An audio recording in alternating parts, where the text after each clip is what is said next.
Olá, eu sou o Pedro Miguel Santos. E eu sou o Nuno Viegas, narrador da série que estás a ouvir, Exército de Precários. Se começaste neste episódio, o último, volta atrás. Começa no número 1, falta-te muito contexto. Se estás a seguir-nos desde o início, por outro lado, andas a ouvir-me falar de segurança privada há quase 9 horas. Tens uma imensidão de contexto. Sabes quase tanto sobre este setor como nós, depois de 2 anos a investigar a vigilância portuguesa. E agora tens a oportunidade de nos ajudar a fazer mais disto. Sim, isto é um anúncio. Não saltes, eu também ouço podcasts. É chato, eu sei, mas quem chegou aqui não está com pressa e já se habituou a ouvir-me divagar por uns bons minutos sobre coisas muito mais aborrecidas do que jornalismo independente. Exército de Precários levou uma eternidade a fazer. A sério, eu, o Ricardo Esteves Ribeiro e o Pedro Miguel Santos pensamos exclusivamente nisto há meses. Todos os 7 membros da equipa do Fumaça trabalharam nos episódios que já ouviste, de uma forma ou de outra. Lemos centenas de páginas de documentos, contratos, acórdãos e leis. Fizemos dezenas de entrevistas, escrevemos e reescrevemos perto de 400 páginas de guião. Esta série tem banda sonora original, sonoplastia adaptada a cada momento, ilustrações, uma página web feita de raiz e uma campanha de marketing pensada para que o nosso trabalho chegue ao máximo de pessoas possível. Somos uma equipa pequena que não gosta de tomar atalhos. As reportagens que publicamos só saem quando estão acabadas, quando ficamos sem perguntas e quando temos a certeza do que estamos a dizer. Ao longo destes 8 episódios, fizemos mais de 2.000 afirmações. Cada uma destas frases passou por um processo de verificação de factos irritantemente rigoroso, palavra a palavra. Acreditamos que quem trabalha deve ser pago com dignidade, sem estágios falsos nem falsos recibos verdes. E isso significa que o nosso jornalismo custa dinheiro. Temos de pagar salários, impostos, segurança social, viagens, uma redação, um estúdio, equipamento de captação de som e de vídeo. E acreditamos que o jornalismo deve ser financiado pela audiência. Não temos publicidade, nem investidores a tentar fazer lucro. Ganhámos algumas bolsas que nos ajudaram a chegar aqui, mas não chegam. Se queres que o Fumaça continue a fazer este tipo de investigações, com profundidade e tempo para pensar, que procuram chegar aos porquês, contribui. Ajuda-nos a fazer mais jornalismo de investigação aberto a toda a gente. São as doações mensais recorrentes que nos permitem ter estabilidade. Vai a fumaca.pt/contribuir e torna-te parte da história.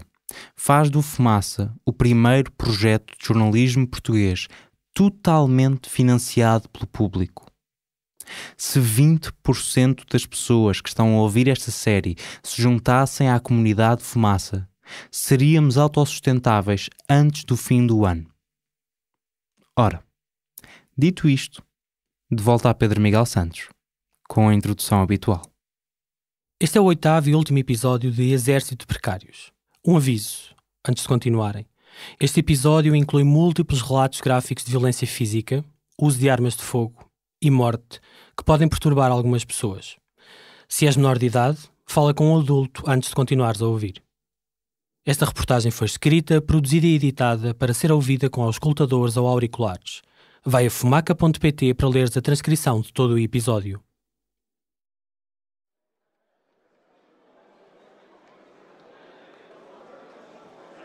Votação final global. Texto final da Comissão de Saúde relativo ao projeto de lei 503/10 do Bloco de Direito de Acompanhamento dos Utentes dos Serviços de Urgência do SNS, Serviço Nacional de Saúde.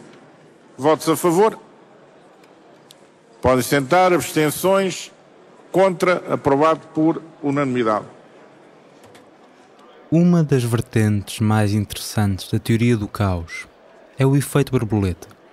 O pequeno ato com grandes consequências imprevisíveis. Há muitos bater de asa que partem da Assembleia da República. 22 de maio de 2009, foi um desses dias que deu num furacão. Eu gostaria de sublinhar a dupla importância da aprovação por este Parlamento do direito de acompanhamento dos doentes nos serviços de urgência. Por um lado, porque é mais um passo na humanização dos cuidados de saúde, como um elemento estruturante do funcionamento dos serviços de saúde, e uma segunda razão e um segundo impacto positivo desta lei que agora aprovamos por unanimidade tem a ver com o reconhecimento dos direitos dos utentes, dos direitos dos doentes, tantas vezes considerados como simplesmente um número ou uma cor, em que hoje se traduzem e reduzem as pessoas que esperam longas horas nos serviços de urgência. Foi João Semedo, na altura deputado do Bloco de Esquerda, o primeiro signatário do projeto-lei que se tornaria no regime de acompanhamento familiar em internamento hospitalar. Nas unidades de saúde públicas, é esta lei que define quem pode estar com um doente internado fora do horário de visitas. João Semedo morreu em 2018. O Hospital Pedro Hispano, em Matosinhos, no Grande Porto, segue estas regras, naturalmente. Cada pessoa internada pode ter um único acompanhante. O sistema não é perfeito. A 21 de dezembro de 2013, por altura do Natal, a família Fernandes Latorrete deparou-se com um dos problemas do regime. O pai, Alexis Latorrete, foi internado ao final do dia depois de ter sofrido um acidente vascular cerebral, um AVC. Era o segundo em menos de uma semana. A sua esposa, Beatriz Fernandes, chegou com ele ao hospital pelas 6h30 da tarde. Portanto, ficou ela registada como a única acompanhante. Enquanto os pais estavam a ser atendidos no interior do serviço de urgências, os filhos chegaram ao hospital. José Latorrete, consultor informático, de 46 anos, e Carlos Latorrete, gestor de empresa, de 43, ficaram na sala de espera. Pela meia-noite, a mãe, Beatriz Fernandes, foi ter com os filhos. Pediu-lhes ajuda. Estava cansada e nervosa. Ia falar com o médico pouco depois, mas tinha medo de não se lembrar das instruções e medicamentos. Já tinha tido problemas a acertar com tudo depois do primeiro AVC, há 3 dias. Ficou Carlos Latorrete de ir com a mãe e o pai à consulta dessa noite, nas urgências. Mas, aqui está o problema, só Beatriz Fernandes é que estava autorizada a entrar como acompanhante. Portanto, mãe e filho foram até à entrada das urgências e bateram à porta para pedir autorização. Do interior, saiu para os atender um segurança privado. Carlos Latorrete explicou-lhe que sabia as regras, mas precisava de uma exceção. O vigilante, responsável por guardar as urgências do Hospital Pedro Hispano, respondeu de forma seca, pela descrição da família. Já sabe que não pode entrar mais que uma pessoa. Ou entra você ou a senhora. A recusa não convenceu. Carlos Latorrete argumentou que a mãe estava frágil e precisava de ajuda. Mas o segurança, de 26 anos, manteve. Já lhe disse, ou entra uma pessoa ou outra. Mas isso não era suficiente. Carlos Latorrete explicou que só a mãe sabia o historial médico do marido. Ela também precisava de estar presente. Na versão da família, o segurança, peremptório, matou o assunto. Não tenho autorização para deixar entrar mais que uma pessoa. Disse mais. Já perdi muito tempo consigo. Carlos Latorrete, frustrado, pediu para falar com o chefe do segurança. Só que já era meia-noite. Não havia mais nenhum vigilante a trabalhar àquela hora. Segunda opção, se não ia poder entrar, queria deixar um protesto formal. Pediu o livro de reclamações. O segurança, funcionário da 2045, informou-o de que tinha que ir fazer a reclamação à secretaria. Carlos Latourette, incomodado pelo tom da conversa, recusou. Afirmou que tinha de ser o segurança a trazer-lhe o livro de reclamações. A exigência caiu mal ao vigilante. Disse que não era criado de ninguém. Bateu com a porta. Acabou a conversa. Desde o interior das urgências, o segurança diz que ouviu Carlos Latourette gritar: raivoso, filho da puta, vai para a puta que te pariu, gorila de merda. E logo de seguida, Carlos Latourette forçou a porta das urgências, por fora, abriu-a, deu um passo em frente, para o interior, levantou a voz e protestou, cara a cara: o senhor é um mal educado, o senhor não me torna a fechar a porta na cara. O segurança garante que o homem passou a porta esbracejando de forma ameaçadora e decidiu aí que tinha de intervir. Não podia ter uma pessoa a entrar assim pelo serviço de urgências. Agarrou Carlos Latourette e empurrou-o de volta para o corredor. Empurrou-o contra a parede. Empurrou-o contra uma máquina de multibanco próxima. Empurrou-o depois na direção contrária, contra a porta de vidro das urgências. De acordo com o processo judicial sobre esta noite, foi aí que chegou Maria Sousa, a agente da PSP destacada para o Hospital Pedro Hispano. Trabalhava com este vigilante há quase um ano. Diz que o mandou parar. Largue o senhor, largue o senhor. O segurança parecia não ouvir. Maria Sousa, com 48 anos, meteu-se no meio. O segurança, empregado de 2045, é corpulento. Passou 3 anos como militar nas Forças Especiais. Pratica artes marciais. Já Maria Sousa nem tinha o bastão consigo, mesmo que o quisesse usar. Garante que havia demasiadas pessoas perto para recorrer ao gás-pimenta. Tentou separar os 2 homens. Não conseguiu. A confusão atraiu mais pessoas. A agente da PSP pediu-lhes ajuda. As imagens de videovigilância desta noite mostram que José Latourette, o irmão, se junta à briga. O vigilante diz que José Latourette lhe dá um murro e, nas suas palavras, não vai trabalhar para ser agredido. Portanto, atira José Latourette ao chão. Afirma que aí foi Carlos Latourette a esmurrá-lo. Defende-se atirando-o também a ele, ao chão. Na confusão, a agente da PSP cai também no meio do corredor. Maria Sousa levanta-se, puxa o vigilante pela camisa, ordena-lhe de novo que pare.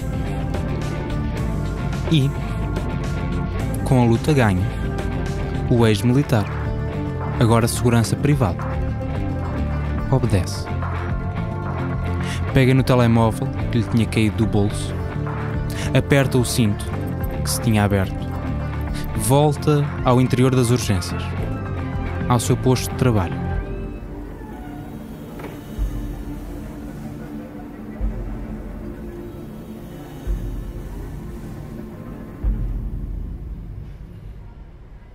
Ninguém foi detido nesta noite.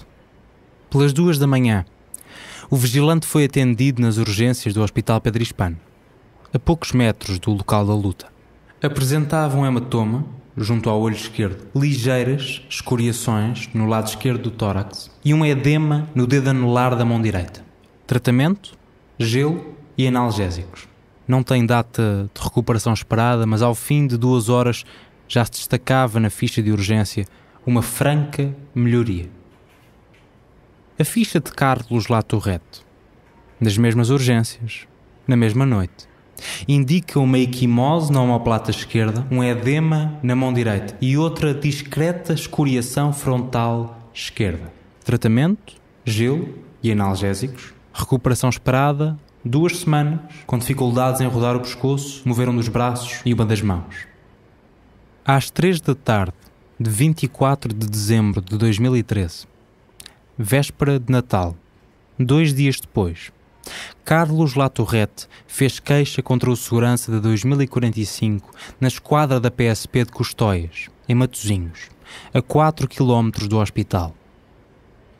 No dia de Natal, ao meio-dia, Maria Sousa, a agente da PSP que caiu ao chão, deu entrada do auto de notícia sobre o caso.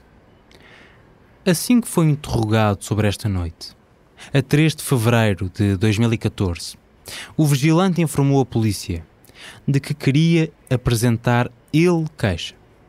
Tinha sido agredido a soco enquanto tentava manter a ordem, impedindo que alguém entrasse nas urgências sem autorização. Deixou uma nota. Se Carlos Latorrette desistisse da queixa contra ele, deixava cair também a sua. Não aconteceu. O segurança e os 2 irmãos foram constituídos arguidos. A acusação do Ministério Público, a 27 de março, arquivou a queixa do segurança por falta de provas. As imagens gravadas pelo sistema de vigilância não permitem ver qualquer ato de agressão contra ele. Já a queixa de Carlos Latorrette avançou. O julgamento do vigilante, acusado de um crime de ofensa à integridade física simples, ficou marcado para 13 de outubro. Pena máxima, 3 anos de prisão. Ao longo de 1 hora e 52 minutos de julgamento, Carlos Latorrette descreveu o caso como violência completamente gratuita. Disse ter temido pela vida. A agente da PSP, Maria Sousa, admite que o segurança usou violência desproporcional. Conta que quando foi falar com ele, depois das agressões, o funcionário da 2045 disse que não sabia o que é que tinha acontecido. Sublinhou só que não admitia que o injuriassem. Em tribunal, o vigilante disse à juíza que foi esmurrado e, palavras exatas, não ia estar ali a levar porrada. Pouco mais de uma semana depois, a 22 de outubro de 2014, o segurança foi condenado por um crime de ofensa à integridade física simples. Sentença: uma multa de 1.300 euros, convertida em trabalho comunitário, e o pagamento de mais de 2.200 euros em indemnizações e custas judiciais. A 2045 pagava-lhe, por esta altura, um salário de cerca de 650 euros, dependendo das horas extra. O vigilante estava há 2 anos no Hospital Pedro Hispano, antes desta condenação. Depois, saiu.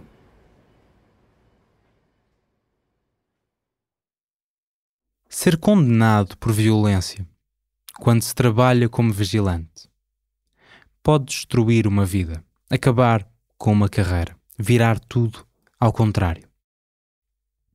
Uma coisa que nos disseram vigilantes, políticos, empresários e reguladores, desde as primeiras entrevistas, é que a legislação portuguesa é absolutamente rígida. Não permite que pessoas com cadastro sejam seguranças. Aliás, esse é um dos passos-chave para se obter ou renovar o cartão profissional. Tem de se pagar centenas de euros e a cada poucos anos passar por horas e horas de formação e apresentar um cadastro, um registro criminal totalmente limpo. Só há um problema. Isto é completamente mentira. Pessoas condenadas por crimes violentos podem ser seguranças privados em Portugal. E este segurança da 2045 é uma dessas pessoas. Deixou o Hospital Pedro Hispano. É verdade, não logo a seguir às agressões, só em 2016. Mais de 1 ano depois da condenação, quando a 2045 o mudou para outro contrato, outro posto, outro posto público. Foi para o Porto, trabalhar como fiscal nos autocarros da empresa de transportes públicos da cidade, a STCP. E em 2018, na noite de São João, este homem, de seu nome Hernani Pacheco, espancou uma imigrante colombiana chamada Nicole Quinaya. Mostrar a puta da cara e o colaborador, a mulher está a sangrar. Esta merda não tem jeito nenhum. Pois gravo. Baixa-me fodido, meu. Tem vergonha pela puta da cara. Atirou-a ao chão, segurou-a com um joelho nas costas.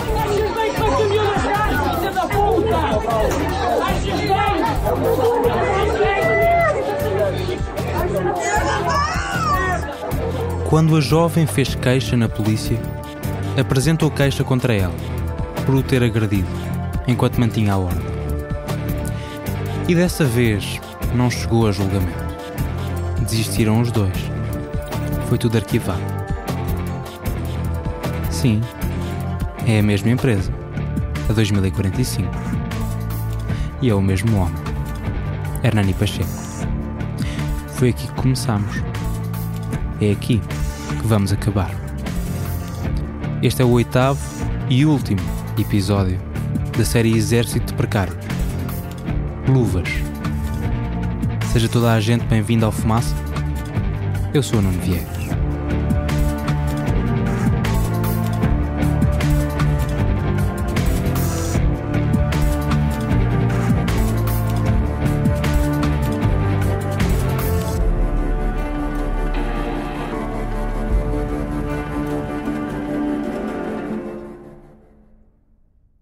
Quando finalmente conseguimos aceder ao processo de 2013 em que Hernani Pacheco é condenado por agredir Carlos Latorrete no Hospital Pedro Hispano, apercebemos-nos de que estávamos há 2 anos a ler mal a lei. E estávamos a fazê-lo porque se criou no setor a noção de que alguém condenado por um crime não pode ser segurança privada. É daquelas ideias feitas que ninguém questiona e ninguém verifica. Os vigilantes falaram-nos nisto como uma regra com total convicção. Aqui está Paulo Guimarães, segurança num edifício da estação ferroviária de Campanhã, a elencar o que é preciso para entrar na profissão, incluindo pagar pela formação e o cartão profissional, em março de 2020. Hoje em dia até o 12º ano. Não é? Quem sair agora. Ou seja, 12º ano... 500 euros para cartão e cadastro limpo e a formação, teste, exatamente. Os reguladores sugerem a mesma ideia. Pedro Neto Gouveia, diretor do Departamento de Segurança Privada da PSP.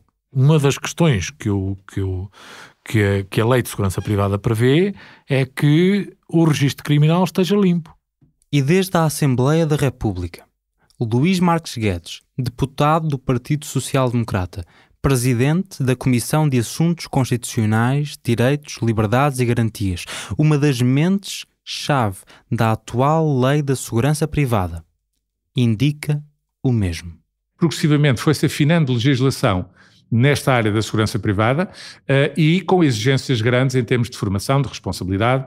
Como sabe, relativamente aos membros e aos corpos dirigentes dessas forças de segurança, a exigência de não terem qualquer tipo de cadastro, não terem, portanto, exigências rigorosas da parte do legislador. Não é isto que diz a Lei da Segurança Privada, a número 46 de 2019, na sua última revisão. O artigo 22 define as incompatibilidades. Isto é o que é realmente obrigatório para se trabalhar como segurança privada. Não ter sido condenado por sentença transitada em julgado pela prática de crime doloso contra a vida, contra a integridade física, contra a reserva da vida privada, contra o património, contra a vida em sociedade, designadamente o crime de falsificação, contra a segurança das telecomunicações, contra a ordem e tranquilidade públicas, contra a autoridade pública, designadamente os crimes de resistência e de desobediência à autoridade pública, por crime de detenção de arma proibida ou por qualquer outro crime doloso punível com pena de prisão superior a 3 anos. É uma longa lista de crimes que vem sempre qualificada por uma única palavra: doloso. Um crime é cometido ou com dolo ou com negligência. Para ser doloso, tem de ser praticado com a consciência de que se está a violar a lei. É o artigo 14 do Código Penal. Há a noção das consequências do que se está a fazer. Essencialmente, é uma agravante ligada à intenção. E o que isto significa é que não é preciso, de todo, ter o cadastro limpo para ser segurança privada. Basta não ter condenações por determinados crimes dolosos. Pedimos um esclarecimento sobre isto à PSP e confirmaram-nos que fazem esta interpretação da lei. O crime doloso é a linha vermelha. E a linha foi traçada em 1986, quando se criou um enquadramento legal para a segurança privada. Nesse ano, o primeiro governo de Aníbal Cavaco Silva regulou o setor através de um decreto-lei. Já aí, estava proibido o acesso à profissão a quem tivesse crimes dolosos no cadastro. Até hoje, manteve-se essa opção legislativa. Mas apesar do que diz a lei, a ideia feita no setor é a de que é preciso um cadastro limpo para ser vigilante. É o que diz o diretor de segurança da PSG, Rui Entradas Silva. Todo o pessoal de vigilância, todo o pessoal que trabalha na segurança privada, tem que entregar anualmente um registro criminal. E o registro é condição obrigatória para continuar a exercer a profissão ou não. Hoje em dia conseguem garantir que as pessoas estão a trabalhar ao serviço da PSG e indiretamente ao serviço do Estado, por exemplo, não são violentas? Isso consegue-se garantir? Bom, nós conseguimos garantir, na medida do possível, se a pessoa tem o registro criminal sem averbamentos. Se foi-lhe emitido um cartão profissional. Na entrevista, é uma entrevista de emprego, como vocês imaginam e como toda a gente imagina. Se nada de alerta, se não houver nenhuma campainha, não houver nenhum sinal amarelo. Outra coisa. Mesmo que a obrigação fosse ter o registro criminal limpo, o registro criminal não diz tudo. Voltemos ao nosso caso inicial. Hernani Pacheco. Apesar de ter sido condenado por um crime de ofensa à integridade física simples, conseguiu limpar o seu cadastro. Em setembro de 2016, após cumprir o trabalho comunitário a que foi sentenciado, pediu a não transcrição da sentença. É um mecanismo legal que permite a alguém condenado pela primeira vez por um determinado crime e sentenciado a uma pena equivalente a menos de 1 ano de prisão, pedir para que o crime saia do registro criminal. Fica com o cadastro limpo. O requerimento formal de Hernani Pacheco refere, erroneamente, que, para continuar a poder exercer a sua atividade profissional, o arguido não poderá ter qualquer antecedente criminal. Isto é o quão enraizada está a ideia falsa de que alguém condenado por um crime não pode ser segurança. É usado como argumento para limpar cadastros. O próprio diretor do Departamento de Segurança Privada da PSP, Pedro Neto Gouveia, o número 1 da regulação do setor, deu a entender a mesma ideia errada na entrevista que deu ao Fumaça, em maio de 2020. Há juízes de execução de penas que, a pedido do segurança privado, para efeitos de garantir o seu posto de trabalho, o juiz de execução de penas pode determinar que o seu registro criminal não contenha as condenações. Menção. E, portanto, quando ele nos apresenta o registro criminal sem condenações, eu, administração, tenho que lhe emitir o cartão. mesmo que o pedido não tivesse sido concedido, Hernani Pacheco podia continuar a ser segurança, agora com cadastro. Mas até foi concedido. Só que, um ano depois, Hernani Pacheco fez algo que deitou esta decisão por água abaixo. Não é o caso Nicole, esse nunca foi a julgamento, é a outra condenação de Hernani Pacheco por um crime de ofensa à integridade física simples, 7 meses antes de espancar Nicole Quinaias, quando trabalhava como fiscal de autocarros da STCP. Hernani Pacheco era fiscal do metro do Porto, com a 2045. E aí, a 26 de novembro de 2017, com 30 anos, agrediu um homem de 62, José Lobo, que por acaso trabalhava na altura como vigilante para a Prosegur. Estava fora de serviço no momento das agressões. O caso correu nos mesmos moldes de 2013, no Hospital Pedro Hispano, com Carlos Latorrete. Uma discussão que escalou para violência. Numa tarde de novembro de 2017, a meio de uma viagem de metro da Estação do Dragão para a estação de Carolina Micaelis, Hernani Pacheco, como fiscal, pediu para verificar o bilhete de José Lobo. Garante que o fez com total normalidade. José Lobo, no testemunho que dá à polícia sobre este caso, contraria.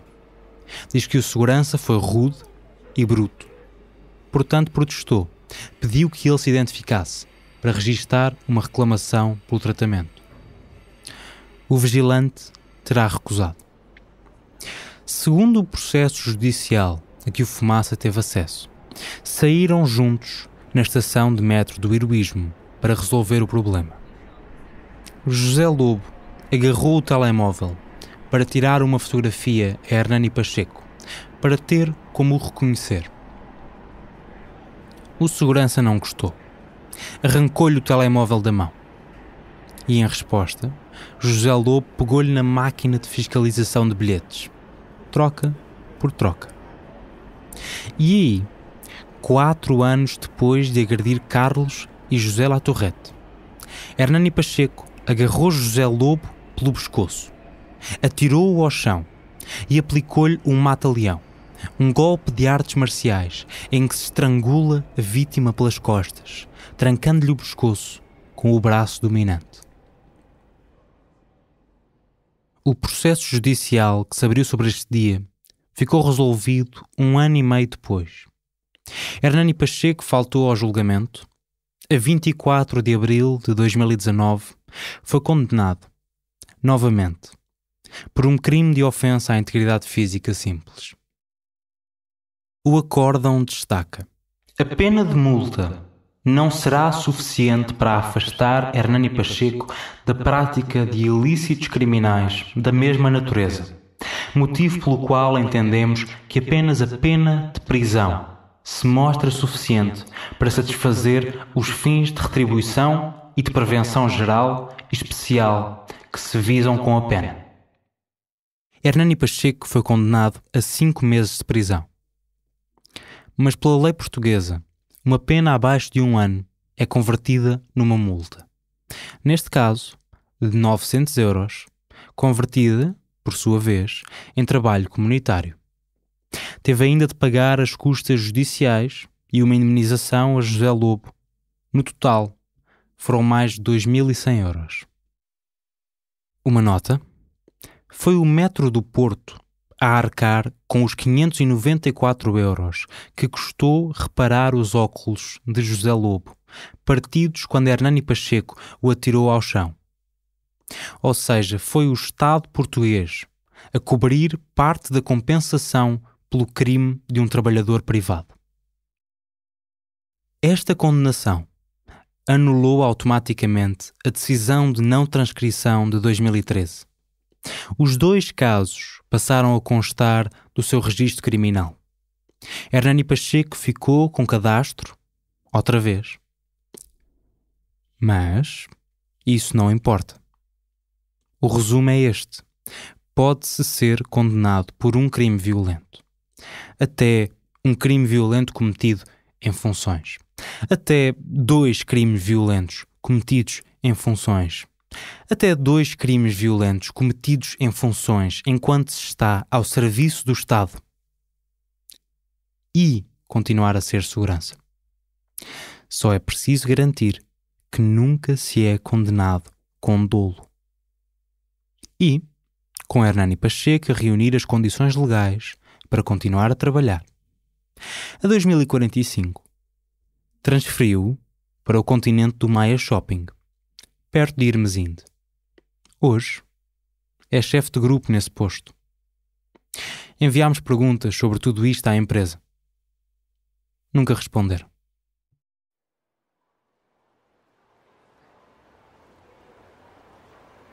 Vamos direto à segurança?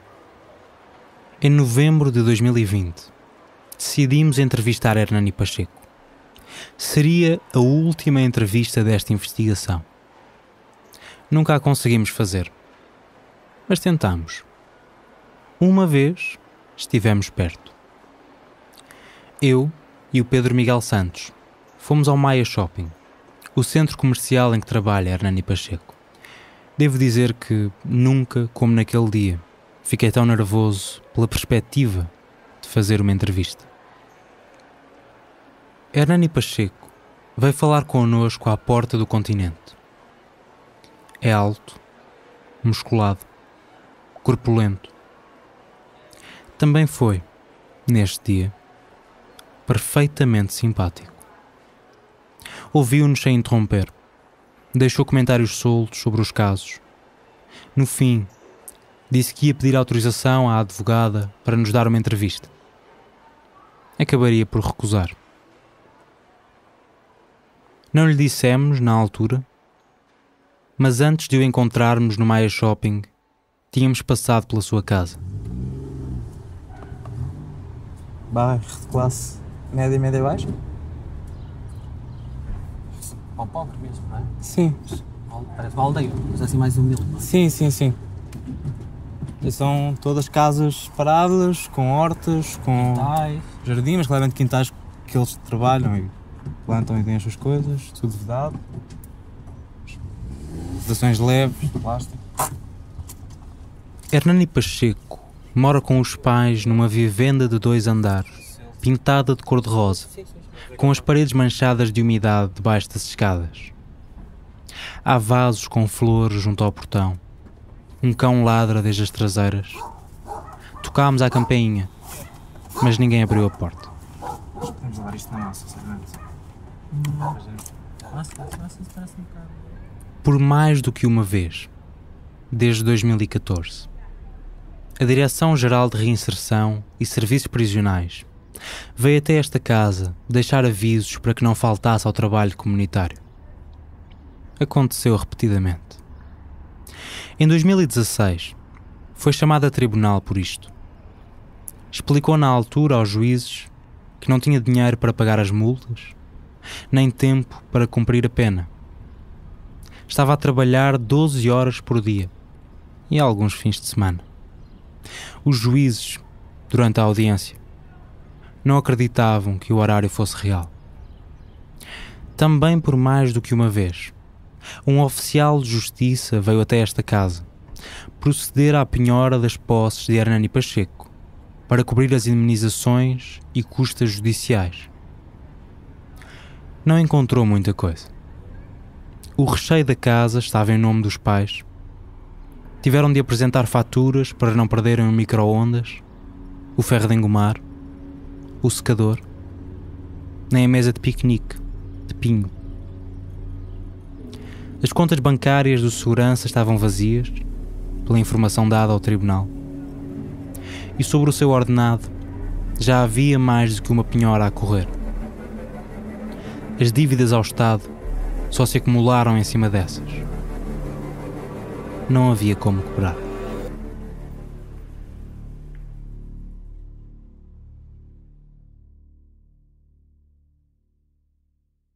E se o caso do Hospital Pedro Hispano e o do Metro do Porto tivessem acabado numa sentença diferente. Imaginemos que Hernani Pacheco tinha sido condenado por cometer um crime doloso, que era, até, condenado a uma pena de prisão efetiva. Seria afastado da segurança privada. Perdia o cartão profissional emitido pela PSP.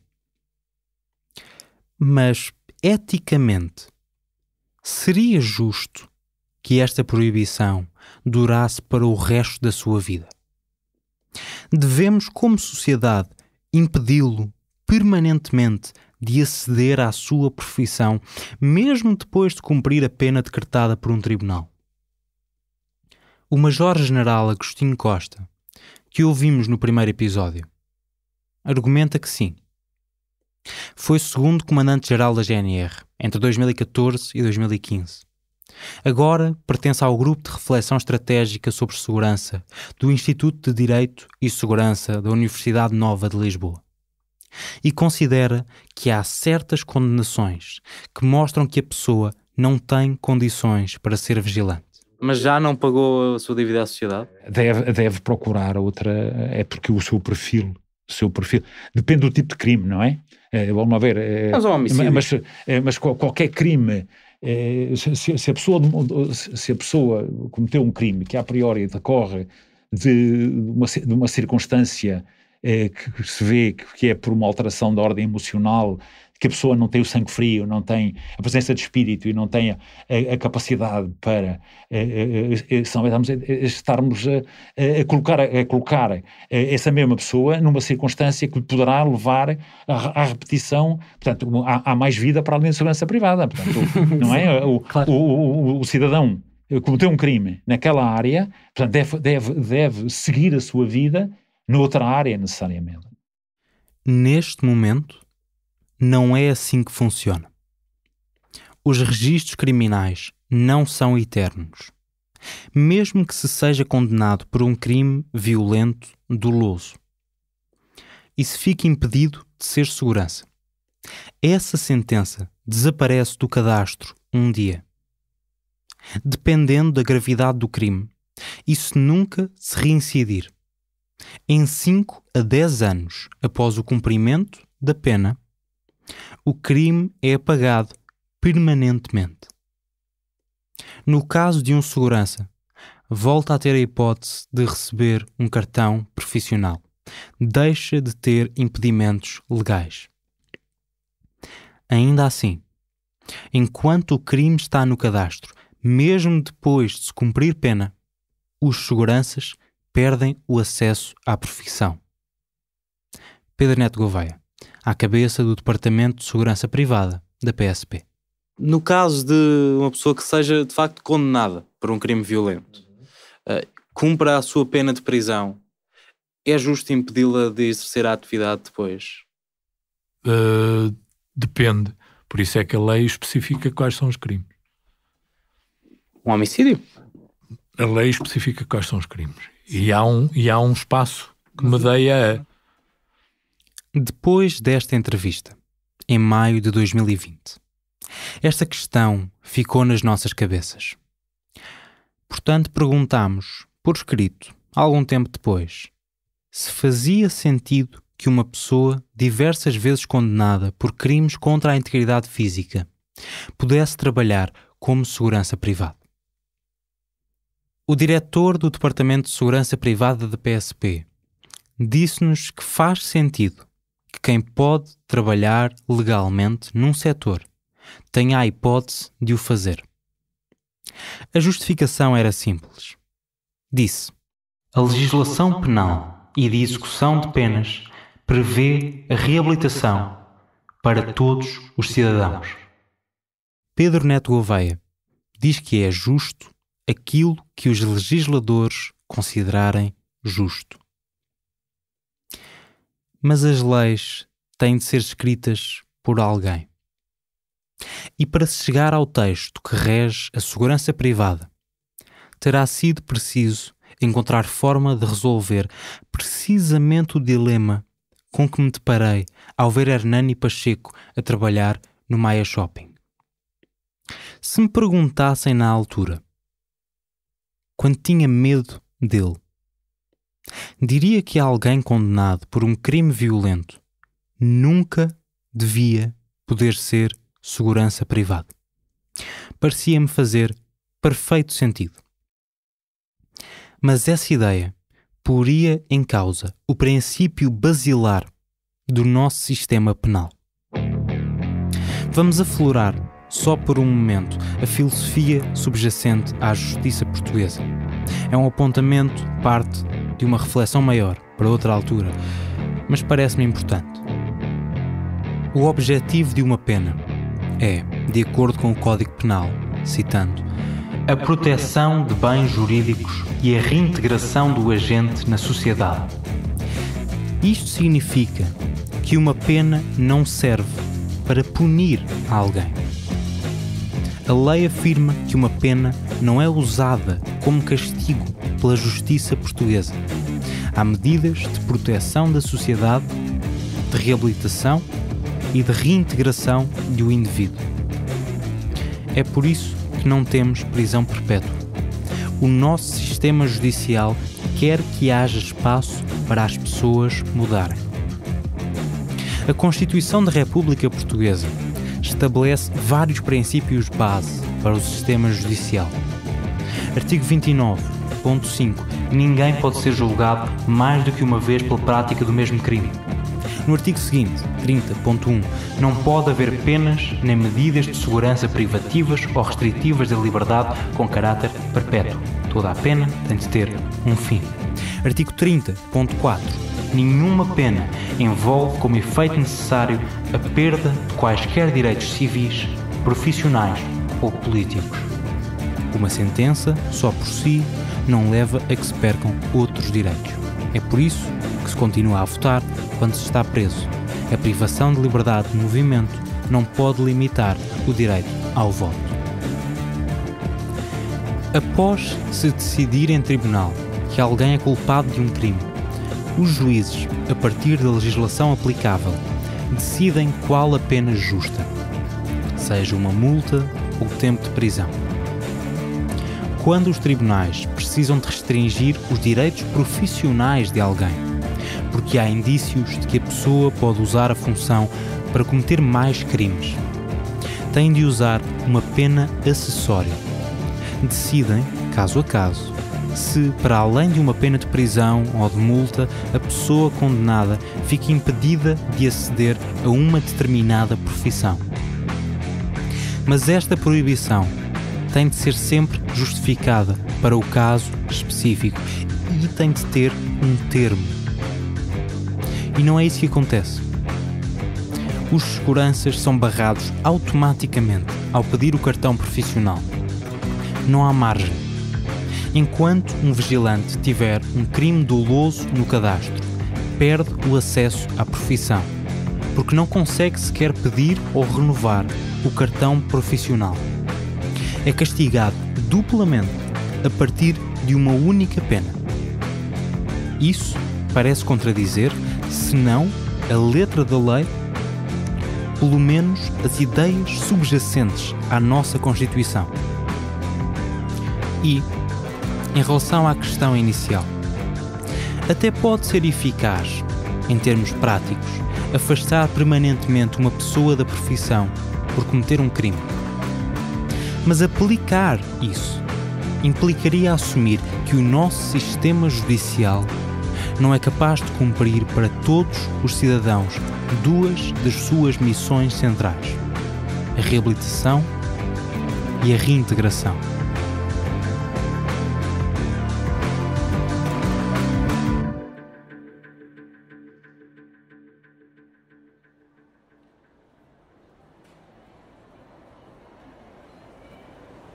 Perto das 7 da manhã, já na ressaca da noite de Halloween de 2017, 1 de novembro, com o sol a nascer, o dono de uma rolote de comes e bebes, a trabalhar em frente à Urban Beach, chamou o responsável de segurança da discoteca lisboeta.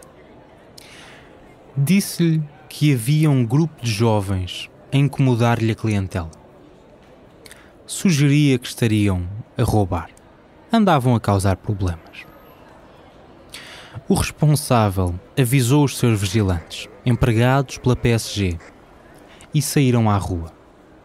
Não o podiam fazer, na verdade. Um segurança privado não pode intervir na via pública, só dentro do edifício que está a guardar. Ainda assim, foram ter com 3 rapazes, sentados no passadiço próximo, que consideraram suspeitos. Escolheram-nos de entre as dezenas de pessoas que deixavam a discoteca por essa hora. Perguntaram se eles andavam a roubar. Eles negaram. Magnusson Brandão, um jovem cabo-verdiano de 26 anos, garantiu que não precisava de roubar, tinha um trabalho. Aliás, tinha encontrado um novo emprego há só 2 semanas. Pedro Inverno, um dos seguranças, com 35 anos, respondeu, dando-lhe um murro na cara, com força suficiente para o atirar ao chão. Todas as agressões que se seguem foram provadas em tribunal, na primeira instância. Aí, coitado. Filma. Filma que eu vou processar aquele gajo. Aí, como é que é possível? As pessoas estão todas à frente. Magnusson Brandão tentou levantar-se. João Ramalhete, outro dos vigilantes, com 40 anos, deu uma cabeçada ao jovem para o manter caído. A seguir, um pontapé na cara. Como é que é Ele vai-lhe bater, tenta apanhá-lo. Ai, bateu com a cabeça no chão. Pedro Inverno agarrou uma garrafa de vidro. Preparou-se para a atirar a Magnusson Brandão, mas mudou de ideias. Meteu a mão ao bolso, tirou uma navalha e esfaqueou o rapaz na coxa direita. Deu-lhe outra chapada, mais um pontapé na cabeça. Filma, Diogo, estás mais atrás. Nisto, um dos 3 rapazes do grupo fugiu sem ser agredido. Ficam 2. Pedro Inverno e João Ramalhete, seguranças, afastam-se por um segundo. No vídeo, o que estamos a ouvir, vê-se que David Jardim, o terceiro vigilante, com 30 anos, parece ajudar, por um momento, um dos jovens do grupo, André Reis, de 20, a levantar o amigo, Magnusson Brandão, do chão. Magnusson Brandão cambaleia. Não se aguenta em pé. Ele está morto ali, não vale a pena. Nem vai levar mais. E aí, por uma razão que nunca se conseguiu provar, David Jardim agarra André Reis pela camisola e atira-o também ao chão. Vai levar o outro. Neste preciso momento, David Jardim salta a pés juntos para cima da cabeça de André Reis, que estava caído no chão. Ai!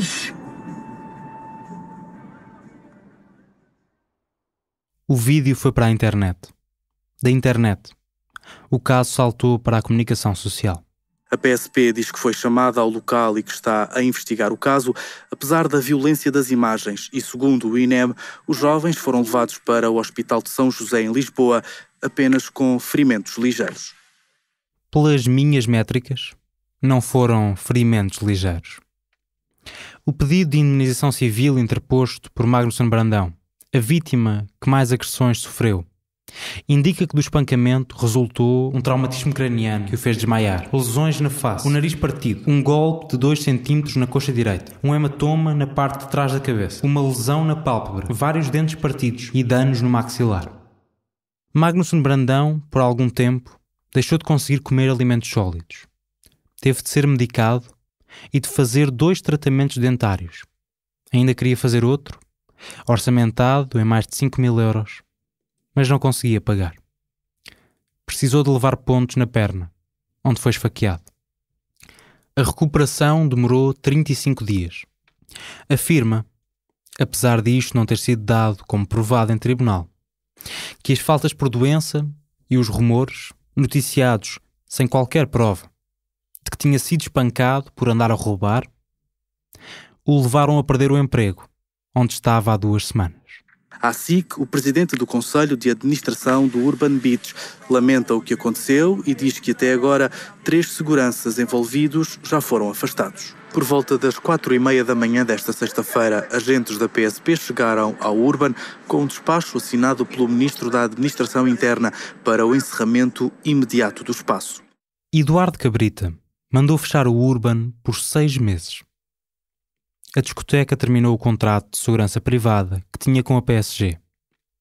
Pedro Inverno, João Ramalhete e David Jardim foram suspensos com um processo disciplinar para decidir o seu futuro. E, tal como aconteceria no caso de Nicole Quinaias, no São João, no Porto, meses depois, a violência tornou a segurança privada tema de debate.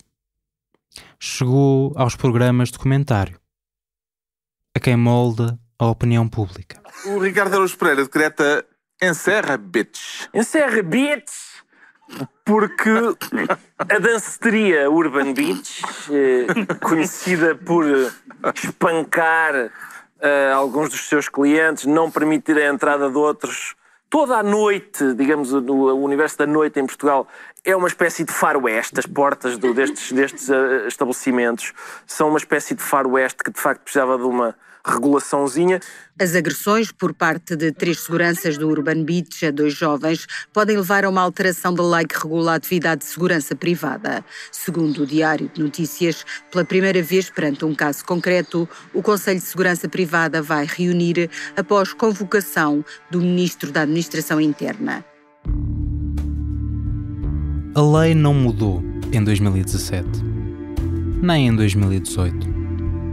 Na verdade, a revisão à Lei da Segurança Privada só passou na Assembleia da República a 8 de julho de 2019.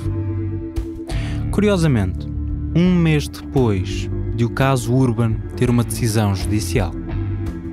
A 7 de junho, Pedro Inverno tinha sido condenado em primeira instância por um crime de homicídio qualificado na forma tentada, com uma pena de 5 anos e 6 meses de prisão. David Jardim e João Ramalhete foram condenados pelo mesmo crime, cada um a 5 anos e 4 meses. Na sentença, a juíza indica que agrediram as vítimas, admitindo a possibilidade de as matar pelo mero prazer de ver o sofrimento, só porque não gostaram de se sentir desafiados.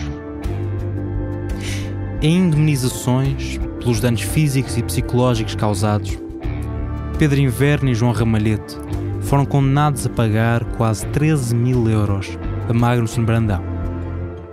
David Jardim, 7.500 euros a André Reis. Recorreram os 3 da sentença, mas ainda não há decisão. Os seus defensores parecem ter poucas esperanças. Em maio de 2020, por exemplo, Pedro Carneiro Nobre admitia que o seu cliente, Pedro Inverno, é culpado. Só acha que o segurança não estava a tentar matar os jovens. Portanto, devia ter uma pena mais leve. Não faz sentido puxar de uma faca, não é? E espetá-lo numa perna, e se tivesse a intenção de matar, não espetava numa perna, não é? Estava na inteira disposição dele espetá-lo num sítio qualquer letal. Ou no pescoço, ou no peito, ou pelo menos num sítio adequado a provocar a morte. Se fosse só uma acusação de ofensas à integridade física, provavelmente conformava-me com essa situação. Não teria o argumentário sobre a faca que tem agora. Claro, não. E depois tudo o que é vivência normal nos diz que um segurança com um mínimo de experiência, e eles tinham bastante, não iam matar ali uma pessoa à frente de 300 ou 400 pessoas. Quer dizer, isso não faz sentido. Pedro Carneiro Nobre diz que os juízes portugueses têm falta de experiência de vida. Não sabem o que é sair à noite, estar num bar, andar numa luta. Portanto, perdem a perspectiva que ele, por exemplo, tem. É advogado há 32 anos. Praticou desportos de combate por bastante tempo. Diz que nos ginásios conheceu muitos vigilantes. Antigamente, nas suas palavras, frequentava muito a noite. Com seu irmão chegou a trabalhar como segurança privada. Foi ganhando proximidade com o setor. Já defendeu muitos seguranças, por agressões, por trabalharem sem um cartão profissional. Está habituado a ver estes casos. Talvez seja por isso que consegue relativizar assim as ações do seu cliente, Pedro Inverno. Mas no caso do Pedro, ele tinha um historial violento já? Não, o Pedro tinha um processo que aconteceu depois disso, depois desta situação, de umas ofensas corporais simples, mas lá está, de fulanos estrangeiros, croatas ou qualquer coisa que vão para ali assim, e é a história, fatos de treino, quer entrar, não quer entrar e tal. O quarto do Urban também? Sim. Mas segundo os casos, segundo os documentos do tribunal, o Pedro é ou foi suspeito de 18 casos de crimes contra a integridade física. Caso perca o recurso, o caso Urban pode ser a primeira condenação de Pedro Inverno. Mas antes disso, tinha sido suspeito de 18 casos diferentes de crimes contra a integridade física. Um deles, em 2015, está classificado como violência doméstica na ficha sobre ele na PSP. David Jardim foi suspeito em 6 crimes de ofensa à integridade física. João Ramalhete é quem tem um historial mais pequeno, só foi por uma vez, em 2013, suspeito de um crime contra a autoridade pública. Mas, já depois deste episódio, em julho de 2018, foi detido numa operação da Polícia Judiciária contra o gangue motard Hells Angels. Nenhum deles foi condenado, logo estes dados não constam do registro criminal, só das fichas compiladas pela polícia sobre as pessoas que investiga. Só as conhecemos por termos consultado o processo judicial. E nenhuma destas suspeitas os podia impedir de serem seguranças privados. É por isto que estamos a contar esta história. Porque a resposta ao problema, explica o diretor do Departamento de Segurança Privada da PSP, é mudar a questão. O que devíamos estar a perguntar não é simplesmente se alguém já foi condenado por um crime violento. É se o cadastro, historial pessoal, competências e personalidade daquela pessoa demonstram que tem condições para trabalhar como segurança. E isso, diz Pedro Neto Gouveia, não se faz com uma linha vermelha burocrática. Faz-se com avaliações psicológicas. O Estado deve permitir que pessoas que são suspeitas de vários crimes violentos estejam ao seu serviço através de empresas de segurança privada? Mas, por exemplo, hoje, quer o David Jardim, quer o Pedro Inverno, que ainda não foram condenados, sabem onde é que eles trabalham. Eles podem continuar a fazer segurança privada. Podem, porque uma das questões que a Lei de Segurança Privada prevê é que o registro criminal esteja limpo. Claro, mas neste caso está limpo. Se não forem condenados, está limpo. Exatamente. É? Então, mas como é que... E daí o facto de a avaliação de idoneidade permite-nos depois nós avaliarmos deste tipo de pessoas e dizer assim, sim senhora, tens o registro criminal limpo, mas todo o teu histórico determina que tu não possas ser segurança privada. Mas hoje... Há outra questão... Mas isso é justo. É muito justo. Porque estas pessoas nunca foram condenadas pelo Estado português. Para todos os devidos efeitos são inocentes. É justo porque todo o histórico consegue... por isso é que eu lhe disse, não é fácil esta questão da avaliação de idoneidade. É um pau de dois bicos. A avaliação de idoneidade de que fala Pedro Neto Gouveia é a avaliação médica e psicológica prevista na Lei da Segurança Privada, desde 2013. Todos os seguranças privados têm de fazer um teste psicológico para receber o cartão profissional. Um segurança, mesmo com o cadastro limpo, tem de demonstrar que possui a capacidade para ser vigilante antes de entrar no setor. Se falhar o teste, pode fazer formação, trabalhar nas suas competências e tentar mais à frente. Um segurança condenado por um crime doloso, que ficou afastado da profissão, pode passar por este mesmo processo se esse crime deixar de constar do cadastro. E só pode voltar a exercer funções se for aprovado por um psicólogo certificado. Sempre que um segurança vai renovar o cartão profissional, passa de novo por este processo. Tem de demonstrar continuamente capacidade. É este mecanismo que permite que possamos sentir-nos seguros, confiantes nas capacidades dos vigilantes e, respondendo às questões filosóficas que levantámos no início, é por confiarmos na aplicação deste filtro, caso a caso, que não precisamos de colocar em cima da mesa a hipótese de aplicar uma pena perpétua, de afastar permanentemente alguém da segurança privada por ter sido condenado. Só há um problema. Quantos certificados é que foram emitidos por entidades que é a Ordem dos Psicólogos que certificou de acordo com a lei? Nenhum.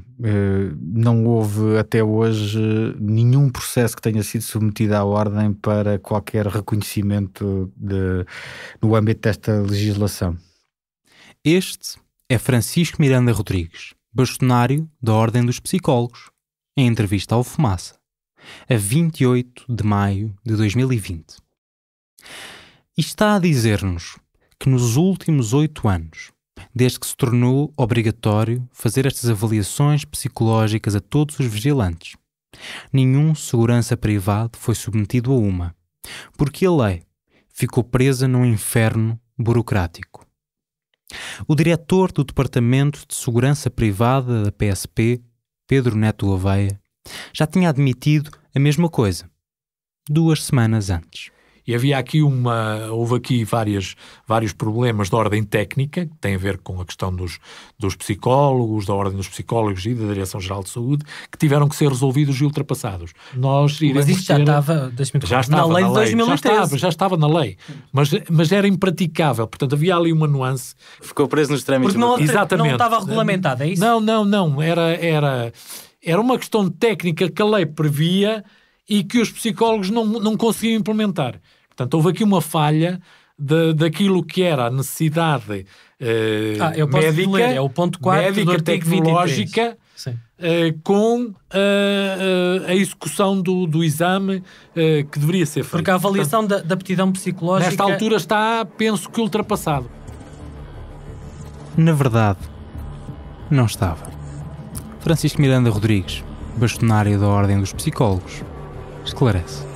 Na entrevista que nos deu a 13 de maio, o superintendente Neto Gouveia disse-nos o seguinte: agora vamos começar a fazer porque já se resolveu a questão técnica com a Ordem dos Psicólogos. Isto quer dizer que à data de hoje já há entidades certificadas pela OP a realizar estas avaliações? Não, e eu também desconheço qual é que era a questão técnica com a Ordem dos Psicólogos.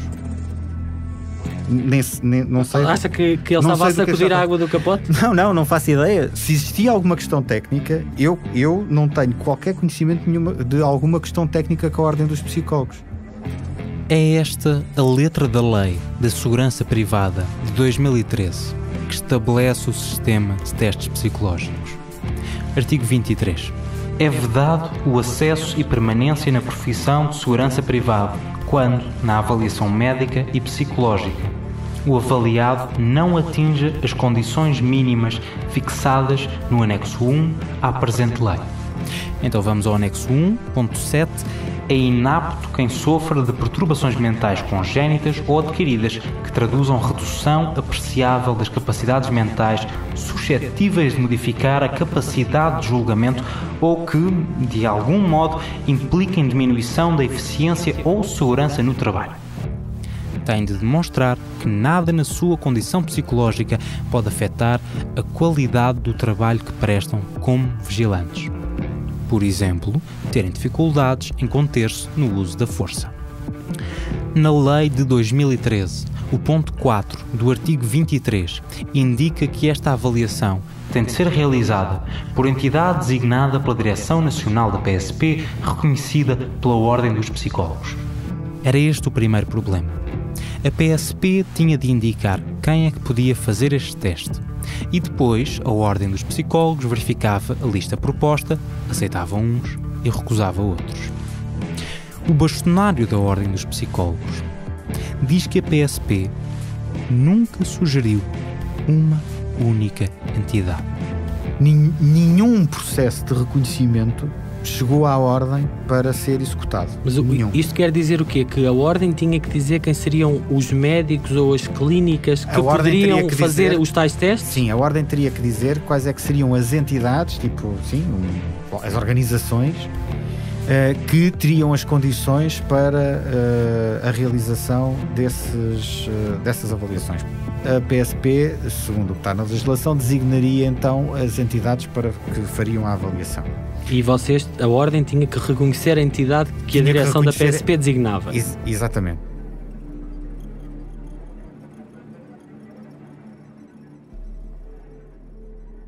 Em 2019, depois de 6 anos sem que um único vigilante tivesse feito uma avaliação psicológica, foi revista a Lei da Segurança Privada e mudou-se a formulação deste ponto, para deixar de ser a PSP a designar a entidade. Agora é só com a ordem. Isto eliminou um passo no processo. Só que há mais coisas a bloquear a lei. Mesmo que tenha autonomia de designar por si as entidades a que vai dar o aval, a Ordem dos Psicólogos precisa de ter um critério consistente com que tomar a decisão sobre quem pode aplicar o teste e quem não pode. A definição desses critérios cabe ao Governo, através de portaria conjunta dos Ministros da Administração Interna e da Saúde. E nunca aconteceu esse Portanto, despacho? sem acontecer esse despacho, não é possível fazer os testes e, sem vocês certificarem uma entidade, não é possível fazê-los numa entidade certificada. Exatamente. Os testes psicológicos na vigilância ficaram inscritos na lei em 2013. Era Pedro Passos Coelho, do PSD, o primeiro-ministro, numa coligação com o CDS de Paulo Portas. O ministro da Administração Interna era Miguel Macedo. Já lhe sucederam 4 pessoas: Anabela Rodrigues e João Calvão da Silva, nos governos PSD-CDS, Constâncio Urbano de Sousa e Eduardo Cabrita, pelo PS. Em 2013, o Ministério da Saúde estava nas mãos de Paulo Macedo.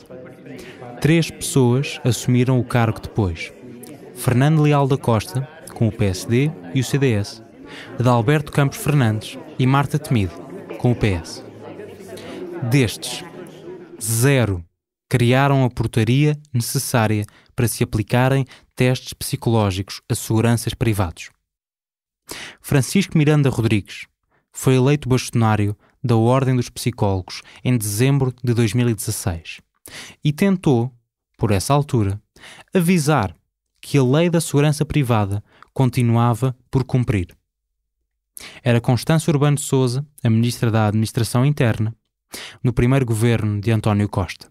Não tenho problemas nenhum em dizer. Eu pedi uma audiência já há bastante tempo, na altura ainda era com a anterior Ministra Urbano de Sousa. Constâncio Urbano de Sousa, sim.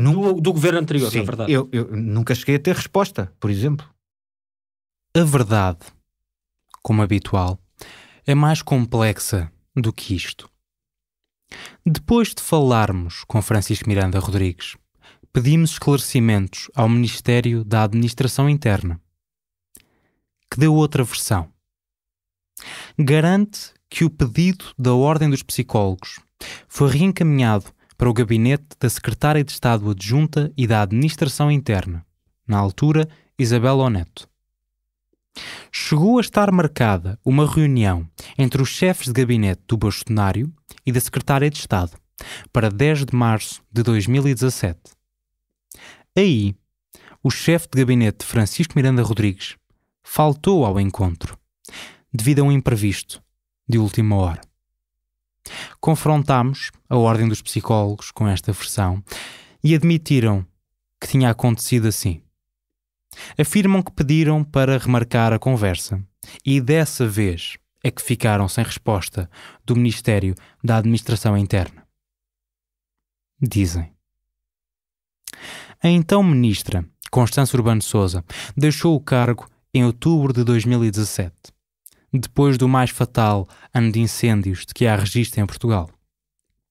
Morreram mais de 100 pessoas. Foi substituída por Eduardo Cabrita, ainda em funções. O bastonário da Ordem dos Psicólogos não insistiu no assunto com o novo ministro. Ainda não acabou. Há mais uma parte da lei por cumprir.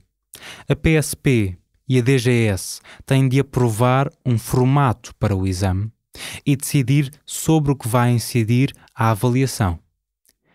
E aqui, a Ordem dos Psicólogos foi consultada, estudou o caso e enviou recomendações, mas o despacho nunca foi publicado. Do lado da Ordem, o trabalho que era necessário foi entregue. Em resumo, criou-se uma lei que obriga os seguranças a passar por um teste psicológico para acederem à profissão. Definiu-se como o realizar. E depois, o Estado enredou-se na própria burocracia e, aparentemente, esqueceu-se de que a lei não estava a ser aplicada. Luís Marques Guedes, deputado do PSD, líder da Comissão de Assuntos Constitucionais, Direitos, Liberdades e Garantias, foi uma das peças centrais na revisão da Lei da Segurança Privada em 2019. Mas só soube que este aspecto da lei nunca tinha sido aplicado durante a entrevista que deu ao Fumaça, em junho de 2020. Se isso está a acontecer, é evidente que o Ministério da Administração Interna tem que tomar providências para que isso aconteça, porque este assunto é sério demais para que possa ser tratado de uma forma ligeira. Isso não vinha nem sequer no parecer da alteração que fez agora, nem no relatório do Grupo de Trabalho de 2015, quer dizer, parece que é uma questão que está ali, está prevista e que é invisível e que há 7 anos que passa entre os pingos da chuva. Não é que é invisível, é que é incumprida. O que você está a dizer é que é incumprida. Não, o incumprimento é que é invisível, mas há 7 anos que ele existe, portanto torna-se complicado perceber porque é que há 7 anos que há um incumprimento destes. Do trabalho em que me envolvi em 2017, 2018, que depois desembocou na aprovação em 2019 destas alterações, os sindicatos falaram dessa questão, como eu acabei de referir, mas não na perspectiva de dizer a renovação estava a ser pouco exigente, mas mais no sentido de se queixarem de que a renovação era um encargo adicional. Ou seja, o problema que você agora está, em concreto, os dois a situar, na altura não foi reportado, ou pelo menos não foi colocado em cima da mesa com a acuidade com que vocês estão a fazer agora. A 16 de outubro de 2018, o projeto para a revisão da Lei da Segurança Privada desceu à Comissão de Assuntos Constitucionais, Direitos, Liberdades e Garantias. É aqui, na especialidade, que se moldam muitos dos detalhes técnicos das leis e se ouvem sindicatos, especialistas e entidades patronais.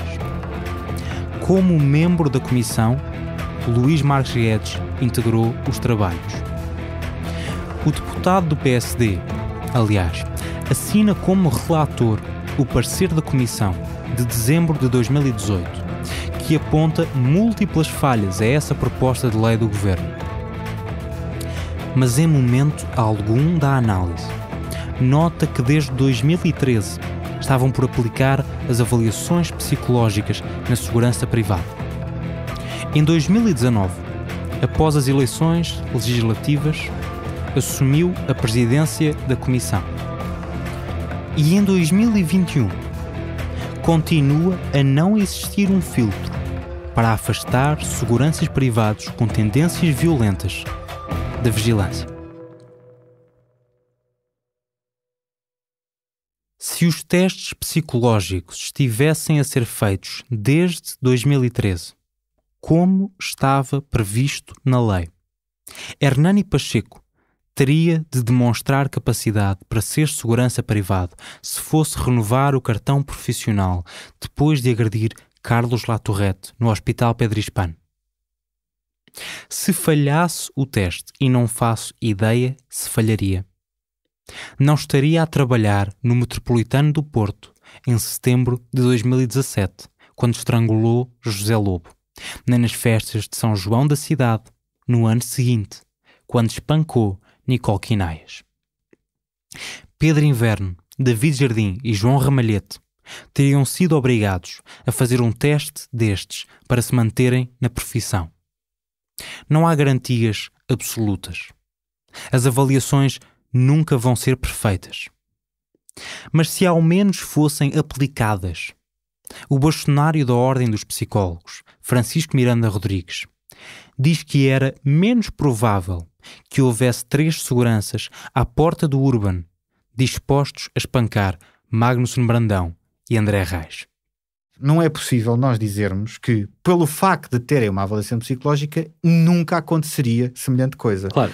Agora, a probabilidade de certo tipo de situações como estas acontecerem é reduzida, particularmente se isso significar que essas avaliações, ao serem feitas, despistam algumas das condições que podem aumentar o risco de comportamentos que sejam mais perigosos para os próprios e para então, terceiros. Mas um dos arguidos, o David Jardim, é ou foi suspeito de 7 casos de crimes contra a integridade física. Já o Pedro Inverno, o outro arguido, é ou foi suspeito de 18 casos de crimes contra a integridade física. Isso seria ou não detectado num exame que permitisse ou não aferir estas pessoas podem estar aqui, são violentas ou não são? Com este quadro, não é? A probabilidade de pessoas que têm um registro de comportamento, ou seja, um histórico, um padrão de comportamento violento ser detectado numa avaliação como aquela que está prevista é bastante elevado. Que seja detectado. 18 crimes contra a integridade física. É bastante provável que seja detectado, sim.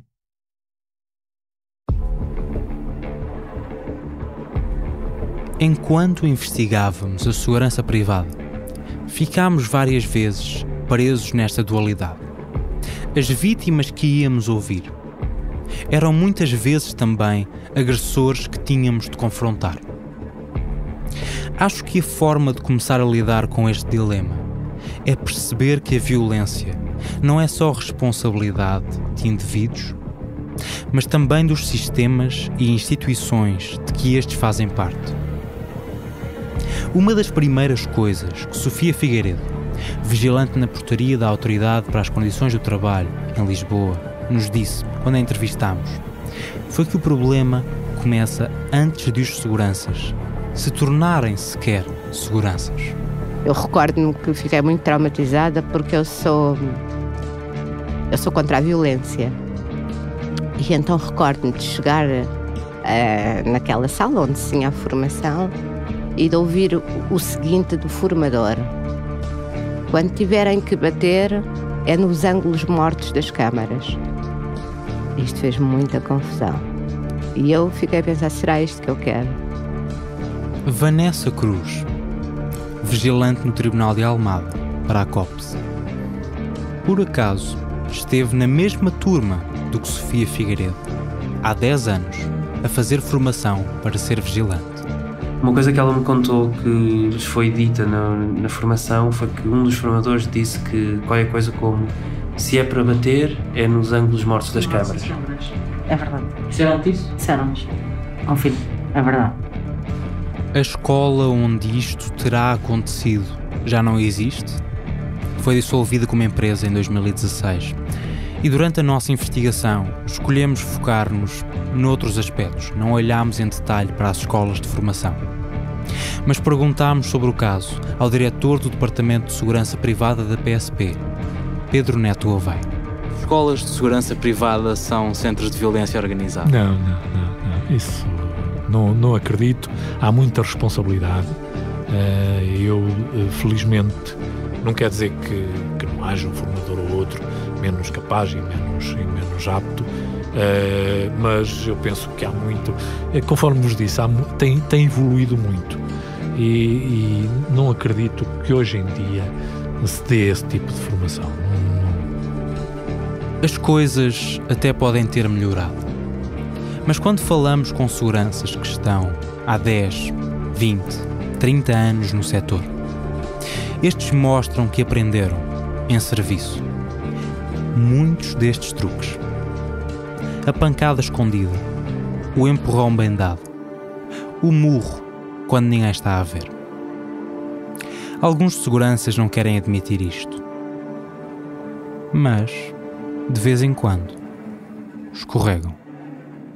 E umas vezes apercebem-se de que disseram algo que não queriam que passasse.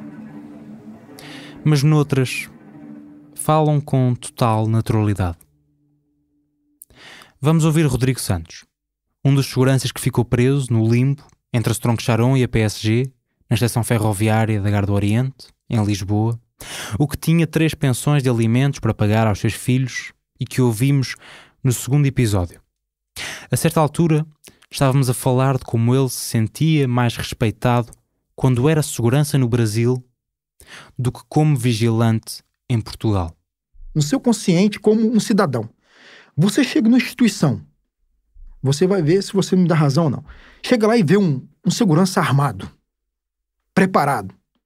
Você ou vai respeitar ou vai desrespeitar. Por exemplo, se você chegar no Brasil, em qualquer banco, você vai entrar dentro de um banco e vai pensar que aqueles gajos são polícias. Mas você vai chegar lá, vai ver com um colete à prova de bala, uma Magnum 44 enfiada dentro do colete, um 38 e uma shotgun aqui pendurada. Raio de transmissor, bastão, spray de pimenta, par de algema, tudo. E te digo mais, eu quando completei 1 ano e 6 meses na empresa, eu tive uma troca de tiro dentro do Banco do Banestes. Com 8 vagabundos. Atingiu alguém? Matamos. O que você acha? Eu tô aqui vivo. Matou alguém? Matamos os 8. Então, é para isso que a segurança privada existe no Brasil, amigo. É para proteger o patrimônio, bens e pessoas. Matamos os 8, ficou 16 pessoas feridas, 3 mortas, ia para lá mais de 60 milhões de reais pro banco. E eles sabiam, chegaram em 8, com metralhador israelita e tudo. Ou seja, só que os elementos chegaram na porta de vidro ao lado, e deram um tiro, explodiram a porta e já chegaram atirando. E olha que nós não deixamos eles adentrarem, hein? Eles nem chegaram a adentrar pra dentro, ficaram ali. Mas não ficaste com medo depois disso? Amigo, você não tem tempo. Não, eu não fiquei com medo. Medo de quê? Eu ficava com medo se algum ficasse vivo. Morreu tudo, não tinha medo, não tive medo. Tava tudo morto. Você já viu um morto voltar? Pra te fazer algum mal?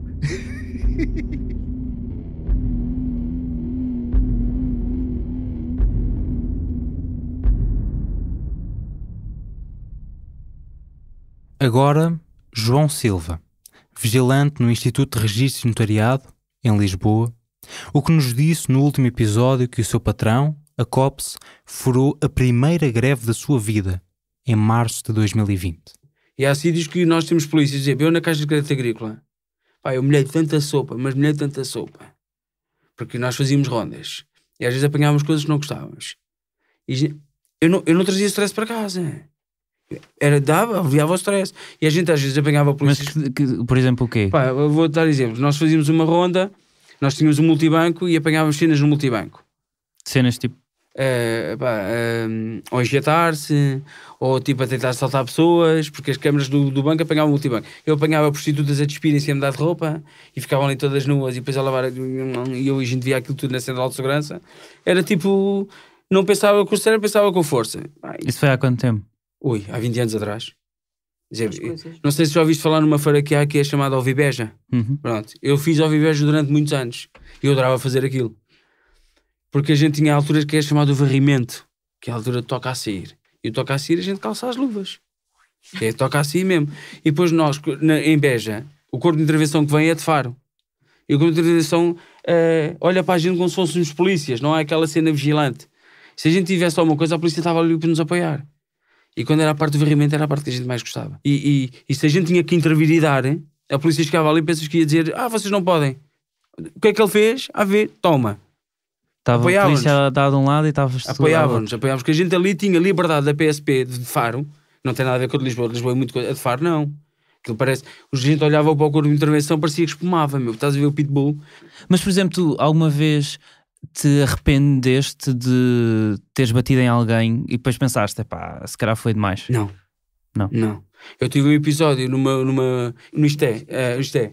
Tivemos uma situação, foi um evento, uma festa, e eu sou chamado à frente do bar porque há um gajo que está, a minha diz, já não serve mais álcool, e ele agarra-lhe assim pelo pescoço.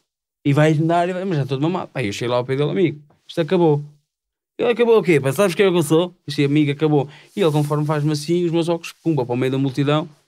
Eu agarrei no menino, levei para trás, e o menino apagou completamente. Eu dei-lhe um enxerto, nem imaginas. E depois, passado um bocado, ele levanta-se. Eu disse-lhe, agora vais a casa buscar dinheiro para me pagar os óculos. Eu fiquei-lhe com o iPhone. Ele foi embora. Passado uma hora aparece o pai à porta da faculdade e saca da arma. O que é que vai ter no meu filho? Nós tínhamos a chamada patrulha canina. Patrulha? Canina. Tínhamos um cão, um pitbull, que anda sempre com Alzheimer. O que é que a gente faz? Ele aponta a arma à nossa colega, está na portaria, e a gente parecia tipo pitbulls a correr para a colega. Pá, ele levou tanto, não largava a arma, mas levou tanto. Sei que havia um hospital de campanha ali que tiveram que fazer a reconfiguração do rosto porque ele ficou com o olho fora do sítio. Uau. E uma orelha desfeita. O meu chefe deu-lhe tanto que a cabeça levantava do chão e fazia assim na água, no sangue. Mesmo, tipo cola, estás a ver? E ele continuou a querer agredir a gente. E o que é que ele fez? Um dos chefes largou o pitbull sem Alzheimer. O cão ia-o matando completamente.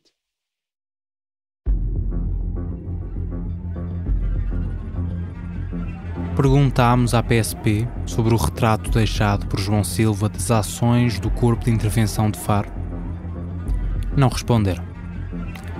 Em maio de 2020, ficámos sentados à mesa da Sala de Paulo Guimarães, em Gaia, durante quase 3 horas e meia. Falámos ao mesmo tempo com ele, Vítor Carvalho, Manuel Santos e João Carvalho. São 4 ex-seguranças que se cruzaram nos postos de infraestruturas de Portugal do Norte. Durante meia manhã, falaram-nos de abusos laborais, fuga ao fisco, bullying corporativo, da luta pela transmissão do estabelecimento, da manifestação em frente à EP, onde os conhecemos, de tudo o que sofreram às mãos dos patrões. Mas a certa altura, um deles, Manuel Santos, deixou escapar algo. Eu, quando fui trabalhar para a Campanhã, estava lá na zona e só se viraram para mim e me disseram assim: Santos, tu vais para uma zona que é assim, ou tu impões, então vais comigo. Foi a única coisa que me disseram, nunca tinha trabalhado lá. Cheguei a ter imensos problemas, porque a gente lida com todo tipo de pessoas. Lida com drogados, lida com alcoolizados, lida com prostituição, lida-se com tudo, com todo tipo de problemas. Se você me perguntar, eu posso lhe dizer, pessoal, se já tive que agredir alguém, já tive que agredir alguém para me defender. Para me defender, sim, porque quantas vezes? Sendo insultado, sendo maltratado, há muitos problemas e depois, como é óbvio, a gente tem que se defender dentro dos parâmetros, dentro dos pontos mortos, dentro dos pontos que não estão visionados, dentro dos pontos que não têm câmaras e não sei o quê. E onde é que aprendeste? Hã? Quem é que te ensinou? Quem é que me ensinou isso? Não, a gente tem que se defender. Insistimos nesta questão. Não, mas a que o Nuno quer saber é os pontos mortos. Os pontos mortos? Os pontos mortos? E vou explicar, eram as escadas de pedra que não tinha câmaras e eu mandei pelas escadas abaixo. Qual é o problema? Sim, considera que o que fez é legítimo? Exatamente, completamente. Porquê é que teve que o fazer fora das câmaras? Para me proteger, para não haver problemas. Era legítimo? Não, exatamente. Ou bem é legítimo e faz à frente toda a gente, ou bem não é e faz às escondidas. Certo, exatamente. Então porquê é que foi fora das câmaras? Porque era para não ter problema. João Carvalho interveio depois para falar de uma pessoa que estava a pedir no interior da estação de comboios de Campanhã. Quando a senhora foi pedir, eu dirigi-me à senhora. Disse: olha, sou segurança, Carvalho, mas estive aqui no meu quartel, a senhora não pode andar a pedir. A senhora tem que pedir fora do espaço confinado do cliente. E ela ignorou, virou-me as costas e foi. Daqui a um bocado, eu voltei ao trabalho e ela veio fazer a mesma coisa. Pediu, eu fui a segunda vez.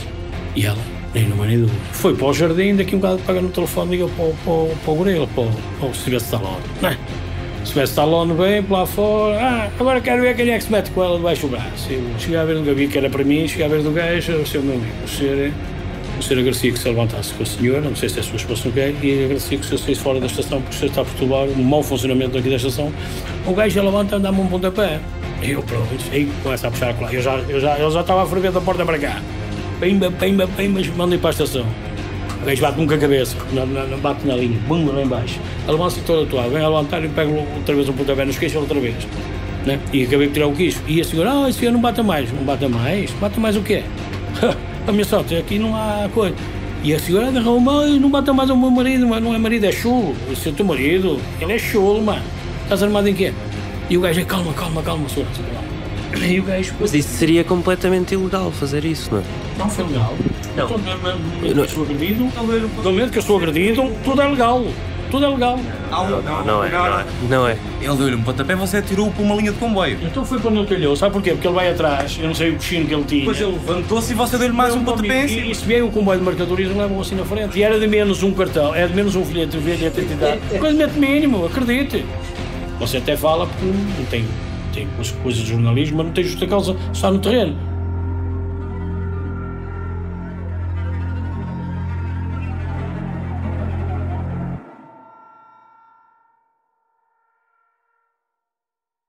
Não verificamos se estes relatos eram factuais. É provável que sejam imprecisos, cheios de exageros, mas mostram como os seguranças falam destes casos na primeira pessoa. Se tivéssemos contado estas histórias no início, seriam capazes de sentir empatia por estes vigilantes? Talvez seja por estes episódios serem a primeira coisa que ouvimos quando se fala em segurança privada, que ignoramos tão facilmente os abusos laborais de que sofrem vigilantes. Se pensarmos neles apenas como brutamontes à porta de discotecas, reduzimos-los a isso. Deixamos de vê-los como pessoas. O que contamos nos últimos 7 episódios ajuda a dar contexto a estes atos. Não pode desresponsabilizar quem os pratica, mas mostra o que vem antes destas explosões de violência. A questão é muito mais complexa. Hernani Pacheco na STCP, Pedro Inverno no Urban, Manuel Santos e João Carvalho na estação ferroviária de Campanhã cometeram atos de violência graves. Mas afirmar isso não pode implicar que ignoremos causas sistémicas. Os seguranças privados são destacados para proteger pessoas e bens, às vezes sozinhos e em postos perigosos, sem ferramentas nem formação para se defenderem. Eles queixam-se disto. Não só os que estamos a ouvir aqui, dezenas de vigilantes que entrevistamos, de se sentirem impotentes e rodeados de perigos. Voltemos a Manuel Santos, na mesma entrevista. É o exagero da nossa parte? É. Aliás, eu sou o próprio a admitir, porque todos nós chegávamos ali, ninguém conhece a situação, ninguém conhece a realidade, começa a estar a perceber das coisas e não sei o quê, e começa a ter reações brutas. Eu tive muitas reações brutas. Eu, quando fui para a campanha, eu nunca mais fui a mesma pessoa. A minha família notou, os meus amigos notaram, que eu tornei-me uma pessoa violenta, percebes? Sendo que existe nesses sítios uma propensão maior para que se deem um ambiente hostil para os próprios seguranças, vocês hoje, depois dessa experiência, acham que devia ser a polícia a fazer essa vigilância e não seguranças privados? Não vamos entrar por aí. Não vamos entrar por aí.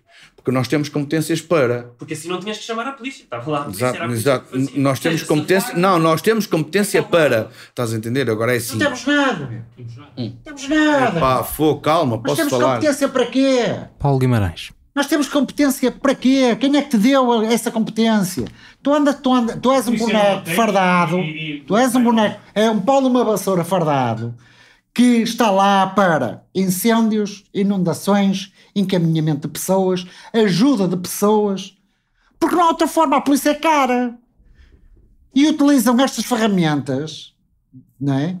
Que depois, quando o Santos, e isso podes ter a certeza nos tempos de hoje, se o Santos, ou o João, ou o Carvalho, ou eu, se tivermos uma agressão e que as infraestruturas tenham conhecimento, ou outro dia não és trabalhador das infraestruturas.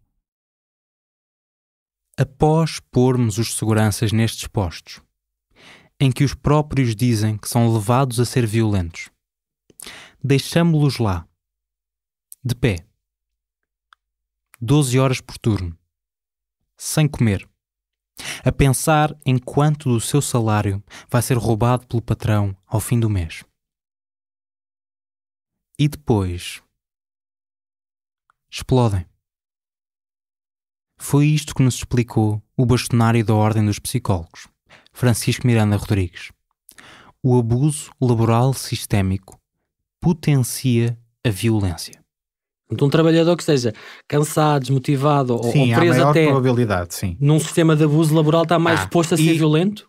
Há mais... Num sistema como aquele que descreveu, as probabilidades das coisas correrem mal do ponto de vista de comportamentos desajustados, inclusivamente comportamentos mais violentos, é maior.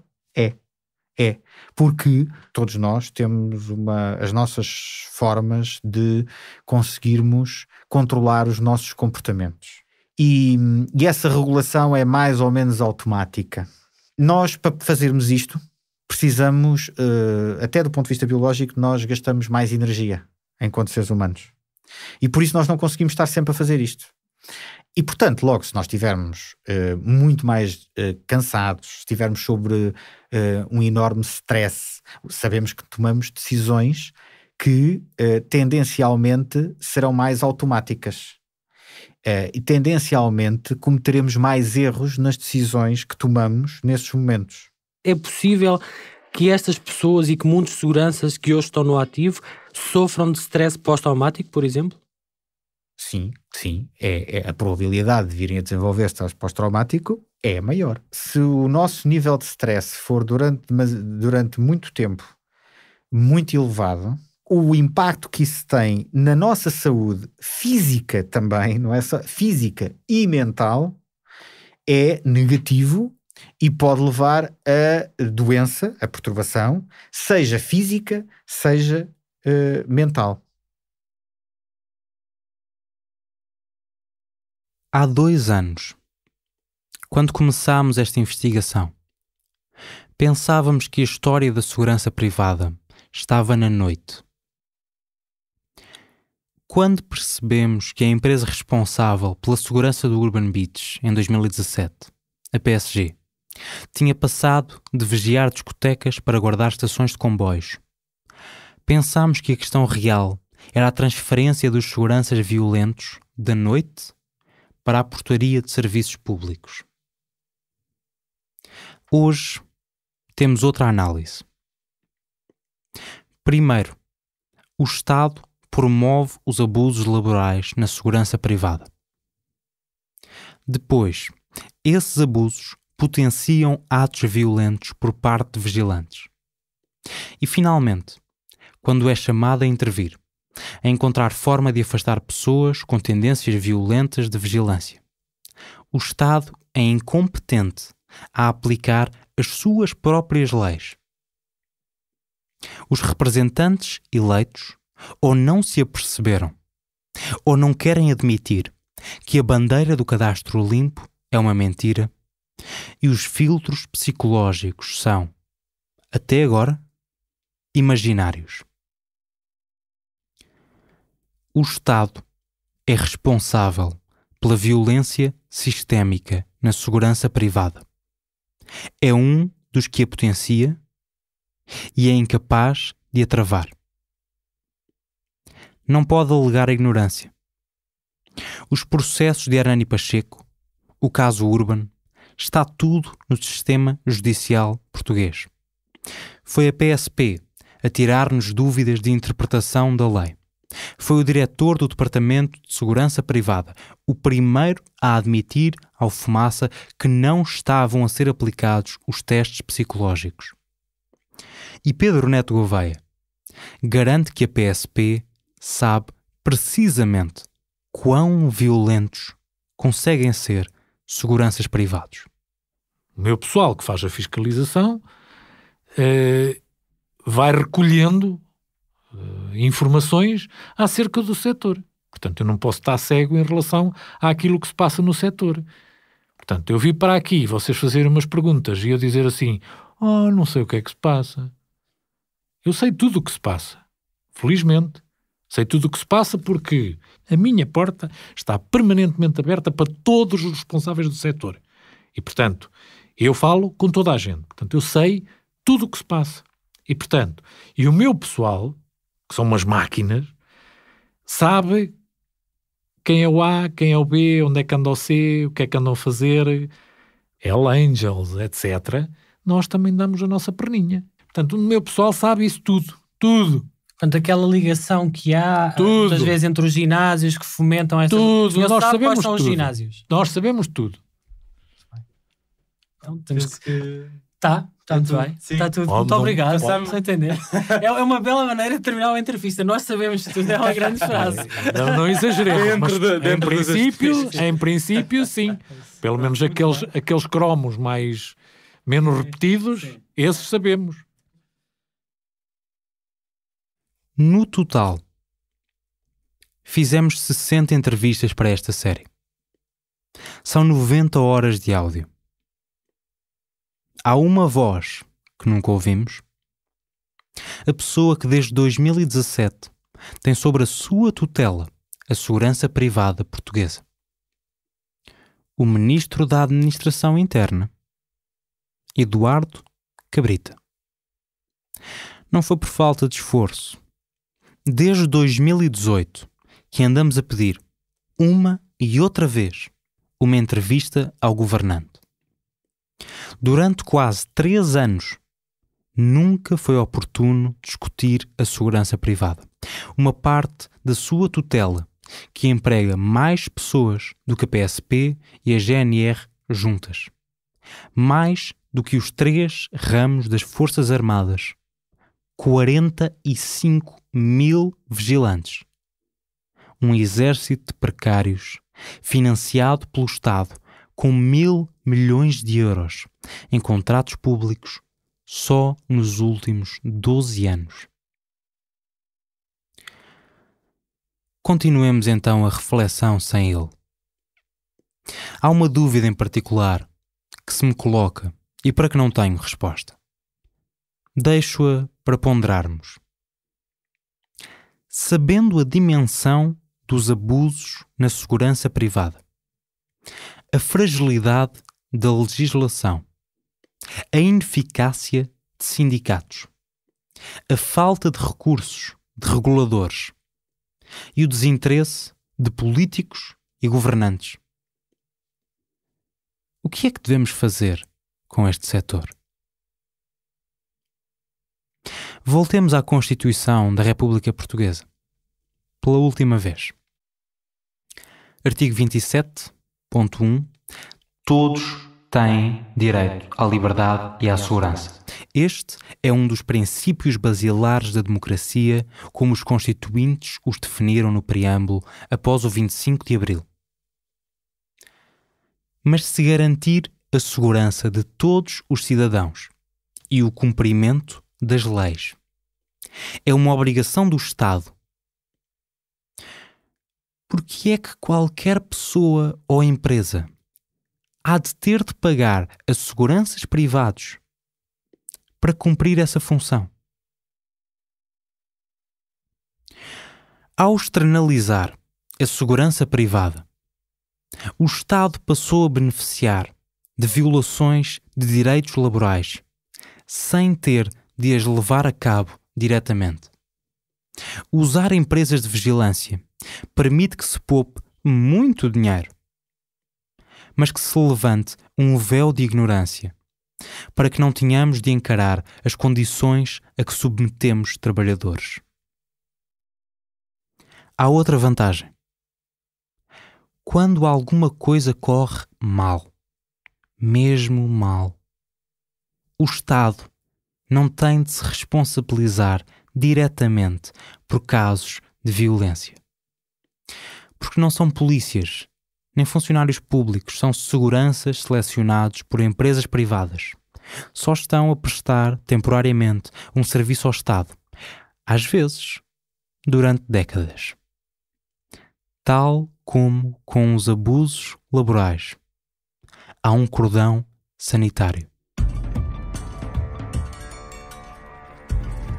A 12 de março de 2020, inspetores do Serviço de Estrangeiros e Fronteiras, o SEF, torturaram e mataram um cidadão ucraniano, Igor Omniuk, numa sala sem câmaras do aeroporto de Lisboa.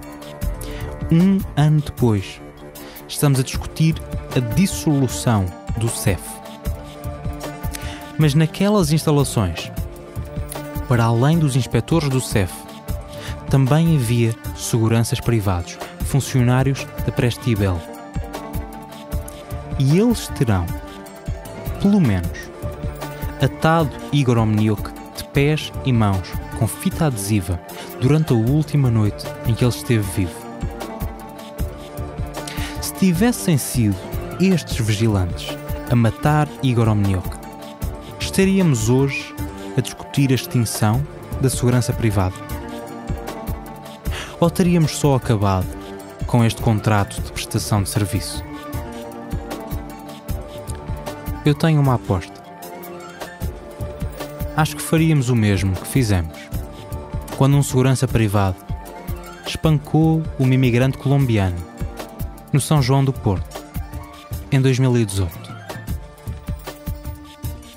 Absolutamente nada.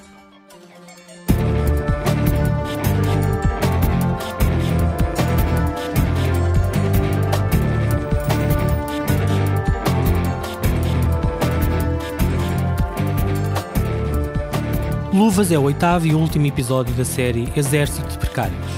Muito obrigado a todas as pessoas que se têm juntado à comunidade de Fumaça e acreditam no nosso trabalho, ajudando-nos a construir o primeiro projeto de jornalismo totalmente financiado pelas pessoas. Se 20% de quem está a ouvir esta série se juntasse à comunidade de Fumaça, seríamos autossustentáveis antes do fim deste ano. Vão a fumaca.pt/contribuir e tornem-se parte desta história, fazendo com que o Fumaça seja o primeiro projeto de jornalismo português totalmente financiado pelo público.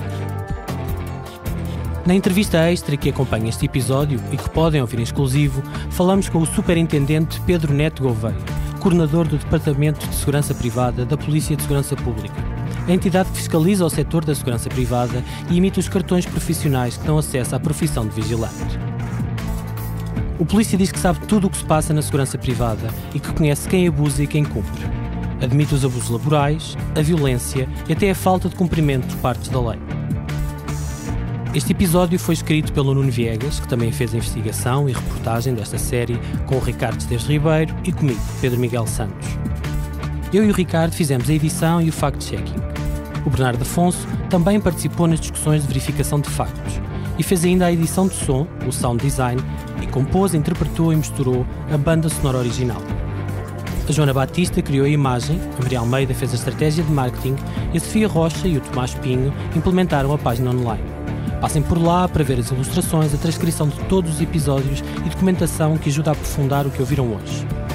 A Margarida David Cardoso participou nas sessões de edição coletiva de todos os episódios desta série. Fazem ainda parte da equipa Fumaça, Danilo Tomás e Mota Fez. Durante este episódio ouviram sons de arquivo da ARTV, SIC e TVI 24. A série Exército de Precários foi realizada com o apoio de uma bolsa de investigação jornalística atribuída pela Fundação Carlos Gulbenkian em 2018 e outra da Fundação Rosa Luxemburgo em 2020. Os contratos podem ser consultados em fumaca.pt/sobre. Até já!